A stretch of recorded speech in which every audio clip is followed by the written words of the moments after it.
NTV time, जनता की बात जनता के साथ। सिंधी समाज को पंथों में भटकाना स्वीकार नहीं। महामंडलेश्वर हंसराम महाराज दरबारों में रखेंगे सनातन ग्रंथ संकलन। सिंधी समाज बनाए राजनीतिक दल। नमस्कार, मैं गिरिजा वाधवानी और आप देख रहे हैं NTV टाइम।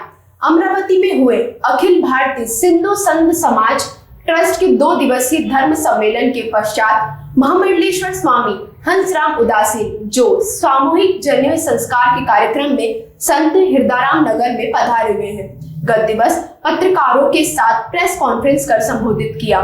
सम्मेलनों में संतों द्वारा लिए गए सिंधी आदि ग्रंथ के संकलन के बड़े फैसले की विस्तृत जानकारी देते हुए महामंडलेश्वर जी ने पत्रकारों को अनेक बातों की जानकारी। उन्होंने कहा, सिंधु घाटी सभ्यता सबसे प्राचीन सभ्यता है तथा सिंधी समाज उसका अंश है। हम सबसे पुराने सनातनी हैं, लेकिन आजादी के बाद से समाज को पंथों में भटकाने का काम हो रहा है। एक तरह से यह धर्मांतरण है जिसे स्वीकार नहीं किया जाएगा। सिंधी दरबारों में गुरु ग्रंथ साहिब की विदाई के बाद अब सनातन ग्रंथ संकलन रखा जाएगा, जिसे 8-10 माह में तैयार कर लिया जाएगा। संत वासुराम दरबार में सामूहिक जनेऊ कार्यक्रम में सत्संग करने यहाँ आए थे। यहाँ आयोजित पत्रकार वार्ता में आपने कहा कि आदिकाल से सिंधी सनातनी है। सिंधु नदी जहाँ चारों वेद लिखे गए हैं, उन सिंधियों को नानक पंथी कहा जाए, वह हमें बर्दाश्त नहीं है। उन्होंने कहा कि यह केवल सिंधी समाज के साथ ही नहीं, समस्त सनातनी समाज को भटकाने का प्रयास किया जा रहा है, जिसे कतई स्वीकार नहीं किया जाएगा। उनकी बनाई मर्यादाओं को हम अपने पर कतई थोपने नहीं देंगे। में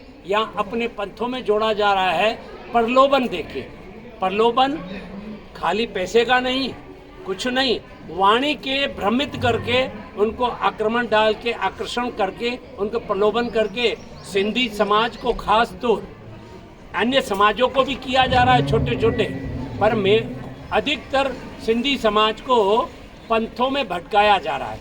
जो पिछले दिन आप लोगों ने देखा था और आप लोगों ने खूब सहयोग किया था कि जो इंदौर में घटना हुई, एक सिंधी दरबार, सिंधी टिकाणा, सिंधी मंदिर जो सनातनी मंदिर है, क्योंकि अनादिकाल से सिंधी सनातनी है।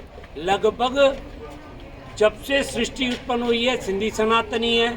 और जब सिंधु कि नदी के पास चारों वेद लिखे और वहाँ से सिंधु सभ्यता हुई, ये पूरे विश्व को पता है। लगभग 5,500 साल पुरानी सभ्यता वाले उन सिंधियों को कहा जाए नानक पंथी, नानक नाम लेवा, सहजधारी सिख या सिख। तो ये इस तरह उनको प्रलोभन